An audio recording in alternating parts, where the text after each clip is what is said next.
বকেয়া বেতন বিতর্কই শেষ পর্যন্ত কাল হলো। বেতন নিয়ে ওয়েস্ট ইন্ডিজ ক্রিকেট বোর্ডের সঙ্গে ক্যারিবিয়ান ক্রিকেটারদের ঝামেলা।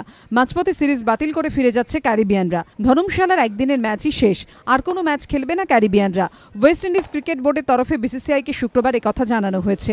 এই সিদ্ধান্তের জেরে বাতিল হয়ে গেল 20 অক্টোবরের ইডেন ম্যাচও, বাতিল টি-20 ম্যাচ ও টেস্ট সিরিজও।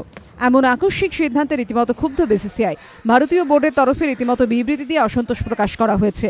বিসিসিআই জানিয়েছে, ওয়েস্ট ইন্ডিজ ক্রিকেট বোর্ডের সিদ্ধান্তে আমরা বিস্মিত, হতাশ। এই সিদ্ধান্তে দুদেশের সিরিজের ওপর খারাপ প্রভাব পড়বে। বিষয়টি নিয়ে আইসিসির কাছে যাচ্ছি আমরা। ওয়েস্ট ইন্ডিজ ক্রিকেট বোর্ডের বিরুদ্ধে আইনি ব্যবস্থাও নিতে চলেছি আমরা। ক্যারিবিয়ান বোর্ডের এহেন সিদ্ধান্তে বিস্মিত প্রাক্তন ক্রিকেটাররাও।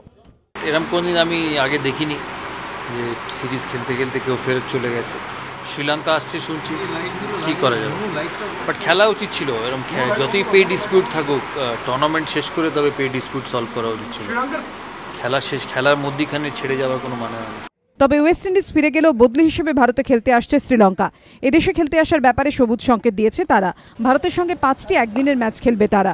খেলা হবে 1 থেকে 15 নভেম্বর। তবে সিরিজের মাঝপথে ক্যারিবিয়ানদের ফিরে যাওয়ার সিদ্ধান্ত রীতিমতো শোরগোল তৈরি করেছে ক্রিকেট মহলে। রক্তিম ঘোষের রিপোর্ট, এবিপি আনন্দ, কলকাতা।